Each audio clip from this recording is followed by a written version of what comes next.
Authenticity Podcast. I am your host, James Thompson. Changeville's Authenticity Podcast will transform your being by stepping into authenticity. Get ready to unravel in freedom and renew your own spirit. Becoming authentic starts with walking in your truth. May the life that you live be an example of how you show up in the world. Our mission here at Changeville's Authenticity Podcast is just that. CHANGE. Change is the method used to help individuals transform their life. Change your mindset. Humble your spirit. Aim to achieve, accept, and adjust your life accordingly. Be nice to others. Be grateful and have an attitude of gratitude. Empower others by telling your story. Yeah, that's what we do here at Changeville's Authenticity Podcast. I have Mr. Cornelius Holden AKA Corn. And today, he has been transformed to the new beginning of Abdullah Rasheed Muhammad. And I want to introduce him because I grew up with him. We've come from the same neighborhood, what we call our hood, okay? Indeed. We grew up in the Robert Taylor Projects, and he has a lot of experience to share with us about how he changed his life in becoming authentic today. The title of episode 14 is The Hood Coma, The Awakening, Part 1. And so let us begin and let us start. Come on through, Abdullah, and come and introduce yourself to the people and what you're all about and what is all about this new book that you're writing about, The Hood Coma. Yes. Here goes. Well, I mean, as you introduced me, formally. I was born Cornelius D. Holden. My mother, she gave me that name. And actually, my mother, she don't even know I don't even like the name. But she's gonna know when she read my book. But mom is mom. She gave me the name. I accepted. I had to roll with it. But that was over a period of time. You have experiences and you transform, not just through your name, but through your thinking, your state of mind. And my introduction into Islam in my early 20s is what produced the name Abdullah Rasheed Muhammad. And it was a name I chose based on my character and my personality. Abdullah means slave of God, Rashid, intelligent, rightly guided, and Muhammad, worthy of praise. So pretty much that's the meaning behind the name. And also abbreviated, sometimes people call me ARM, ARM. Okay. If they don't want to stretch out the whole name, they just say ARM. A lot of my guys, they would do that from time to time. And pretty much the book, I have been writing for like about 13, 14 years as an independent writer. And I wrote a book. The first book I wrote, it was based on a slightly different subject matter about my experience as a Muslim in the community, what I experienced, what I've learned. And, once I completed the book, I sought out an editor and publisher, and I told him about the story, about the book, what it was about. And I told them, aside from that, I wrote another book titled Hood Coma. And, I guess she was, interested in the title. She asked me what it was about. I told her the meaning of, what it was about, pretty much the name behind it, the meaning behind it. And from the explanation from that, she convinced me to do that book first and put the other book on the shelf. She was like, I think people would be more interested in this narrative because it relates to, our experience socially and in the urban element of, what we experience in the hood. And pretty much the name Hood Coma basically is, it talks about being in a comatose state of ignorance and not being aware of it. Because a lot of us grow up, through our upbringing, being socialized in an environment that we don't really understand it. We live there, but we don't understand the elusive plan behind it, and who's behind it. What put us in these conditions. So the book illustrates,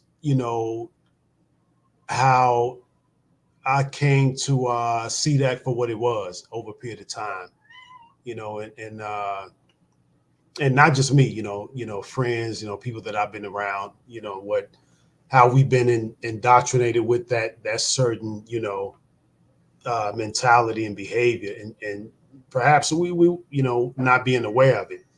And even today, many people that I grew up with, I came up with, they're not aware that we live in a hood coma state of development, an arrested development, so to speak, because we're confined to that environment, that mindset, and we become institutionalized by our environment without us even understanding it.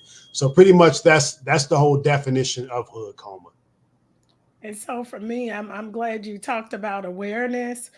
There's a lot of things just from your background and your religion that you're a part of. This whole organization of the Nation of Islam. We come from an environment where a majority of us know about the Nation of Islam based Right, on the Malcolm X story. right. Okay, so part of learning more about the Nation of Islam is being involved and getting aligned with other individuals that is a part of that nation. Mm-hmm. And so we tend to generalize or just like, oh, they're going to be brainwashing you, or the Nation of Islam has a really profound, unique religion where it's worldwide, and Absolutely, so it is worldwide and it's absolutely. multifaceted.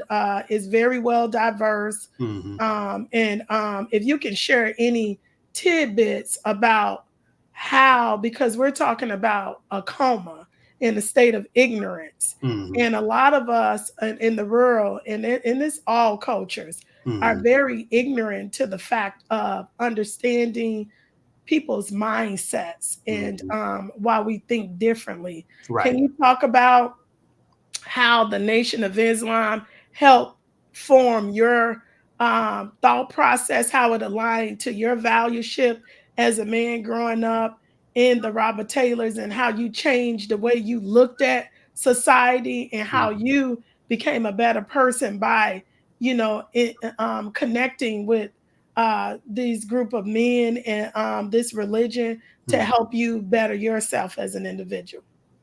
Well, first, I'm not with the Nation of Islam. I am what we call an uh, practice Orthodox Islam, which is what Malcolm accepted after he left the Nation of Islam. The Nation of Islam is an organization that was formed like in the 1930s by a guy named Farad. He came to them, and he you know directed him on the path through certain teachings, and he became like the mentor, teacher, and the spiritual leader of Elijah Muhammad, who was formerly Elijah Poole. And this all began like in the 1930s. And actually, I actually know the family personally, the first family before many of them died off. And many of I don't want to go deep into that because I'm not with the nation, although I know the history, and a lot of people don't know the distinction between the Hmm. Nation of Islam and Al Islam. Al Islam is basically something that existed since the beginning of the time. When we say Islam, we mean submission to the will of God. So that's the nature of all human beings. So pretty much, we believe as Muslims that the first man created, Adam, was a Muslim. That all the prophets and messengers, all the way up to the last prophet, the Prophet Muhammad of 1400 years ago, from Adam to Noah to Abraham to Moses to Jesus to the Prophet Muhammad. they were all Muslims, meaning submit to the will of God. So pretty much, it's I would say it's a religion of humanity, because there's no division. It's not a religion that promotes just black unity. It promotes humanity. So that's the difference between the Nation of Islam and Al Islam. So Al Islam is pretty much promoting, humanity, that we're all human beings. Allah created us in, of different nations and tribes, so that we get to know one another, appreciate each other's culture, learn from each other. So pretty much that's what Islam is. And so for me, when I think of brothers and sisters who are connected to just the Islamic faith anyway, I think of a state of being conscious, Oh, because absolutely. they don't just teach Right. from a religious perspective. They teach from a humanity. You said it very right. A human component, where it starts with your vocabulary. So Yes. understanding the meaning of words Right.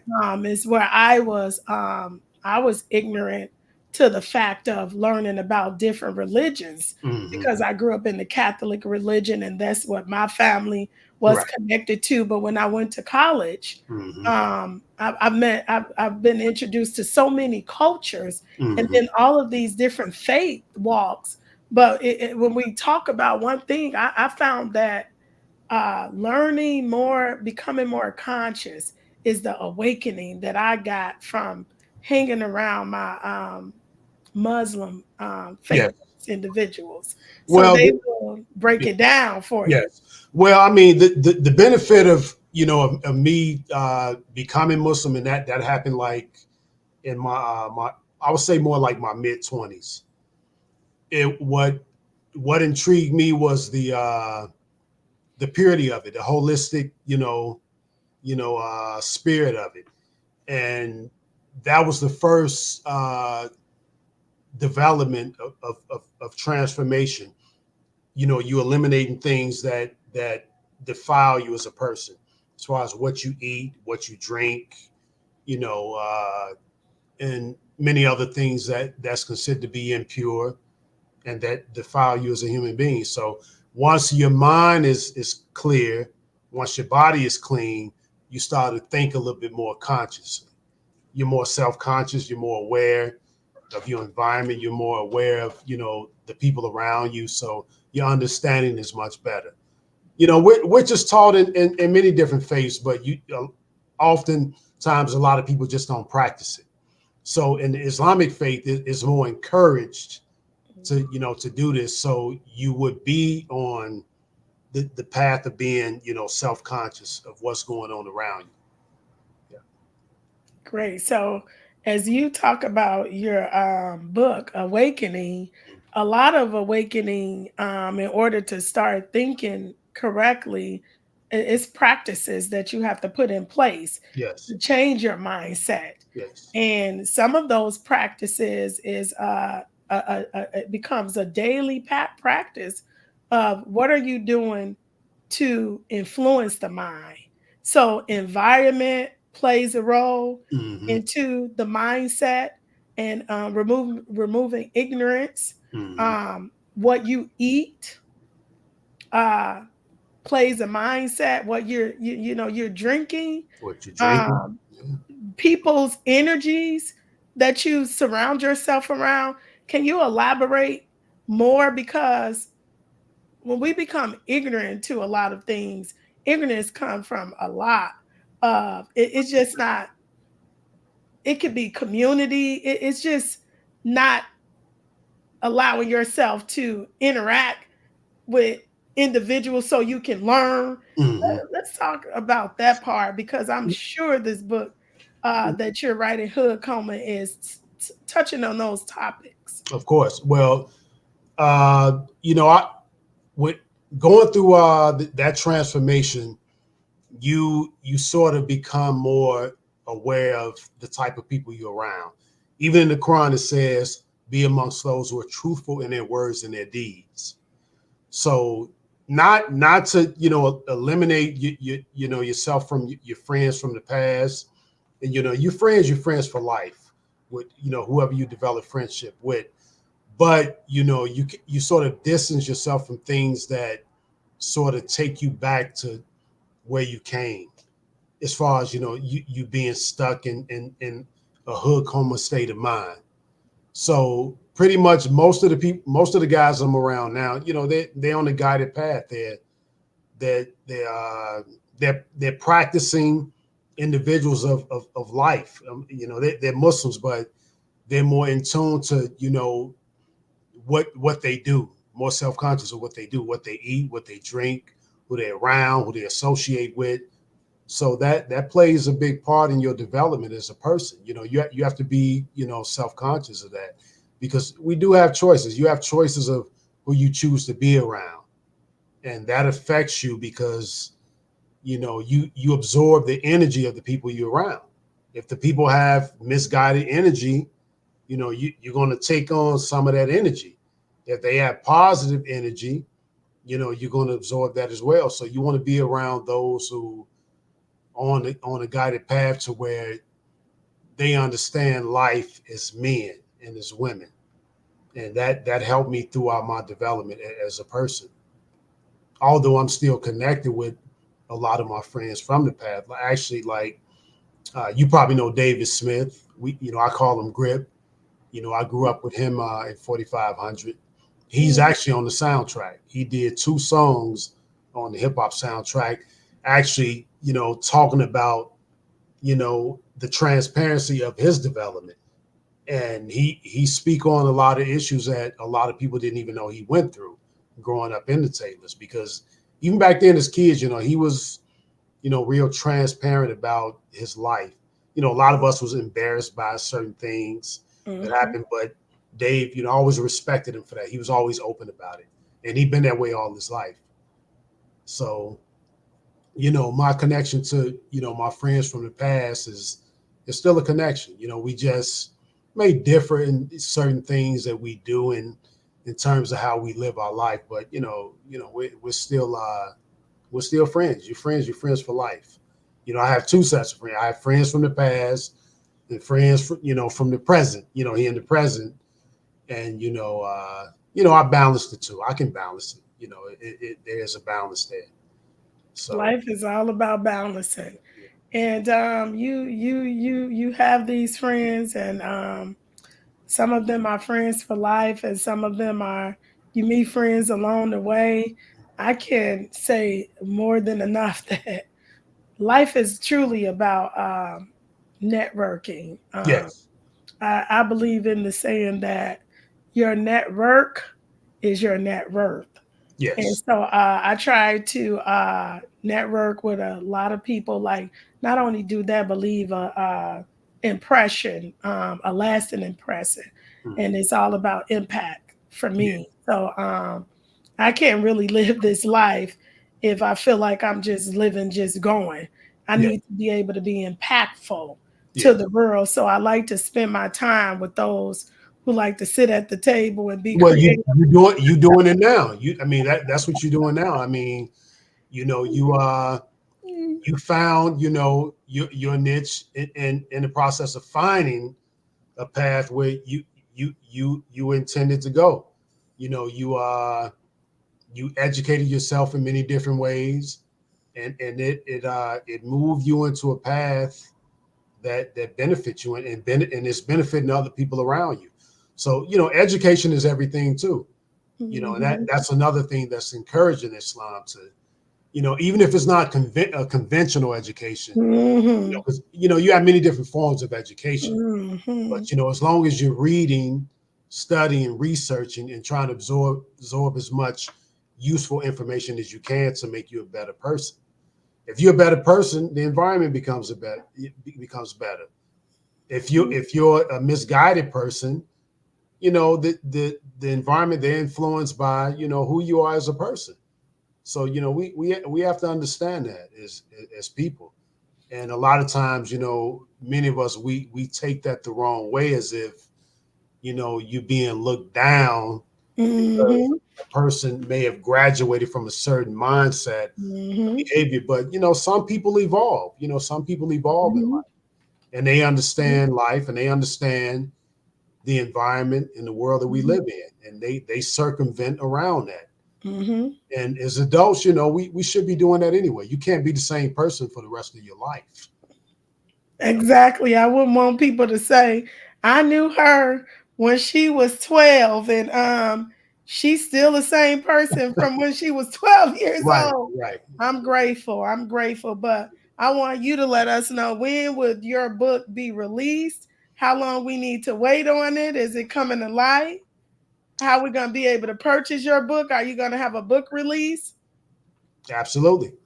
Well, the book should be it should be ready. I would say probably the uh, the midsummer, Okay. because if it was a book alone, it would have been ready a long time ago. But as time went on in the process of me, doing the book, I came up with the idea to do the soundtrack, because as I was writing, and I spoke to many of my brothers about this, I was hearing music in my head going through each chapter in the book. When you're going through a time period, you're going through a chronological period, and you hear music of that era.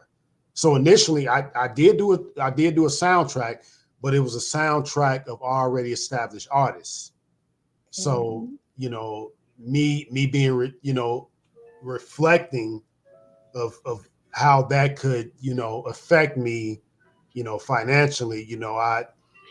I eliminated that concept and decided to work with artists that I knew, and I felt that would be more closer to the book, more so than artists that already have established music. So I just decided to create my own theme music for my book. So I sought out different artists, local artists, family members, friends, told them about the project, and they related. They were on board as far as being a part of that. And the brother that's doing the jazz album, it's interesting how I met him. I met him in Hyde Park, and I'm listening to him play, because I'm a big jazz fan. I listen to jazz for years, so I'm listening to him, and you know, I told him that I like his music, and actually I didn't meet up with him until probably like months later. I seen him. Well, actually, he rolled up on me, seeing me, and bought products from me. And I told him about the project that I was working on, and I told him that I would love for him to do the album, do the jazz album. And he said, "Man, I'd love to do it." And he jumped on board, and at that point, both of the albums, they were already in development, already in the works of being done. And it is a tedious process, because you have to put everything in order when you're doing music. You have to Mhm. everything is in alignment. You have to mix this stuff down. You're going back and forth to the studio. So pretty much that's what sort of slowed down the process of time of it being ready when it was supposed to be ready. So, but I would estimate probably like midsummer, the uh, the book release, the book signing, and the album release should be it should commence during that time. And of course, I would let people know when that's getting ready to happen. Okay, then, but I want to thank you for taking the time out to come on Change Bill's Authenticity podcast. I mean, what you're doing for the community is men like you that make me smile, that I know, that I've grown Respect. up with, that I'm proud to know. Keep up the amazing work. Keep on waking us up on our own ignorance and learning about this thing called life. Until next time, if you can leave anybody with anything, what would you leave them with? Read, read, That's read, a great one. read. That's a great one, y'all. Y'all Because that's see what that? that's what changed my life. Reading, Reading. reading. Y'all heard Abdullah Rasheed Muhammad. Read, READ. That's going to change your life. This is Change Bill's Authenticity Podcast. And thank you for having me, sister. Y'all. Like, subscribe, comment, share.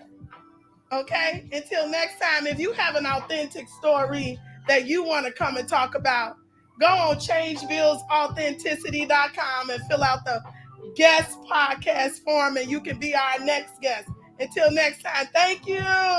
Thank you. You're welcome. You're welcome.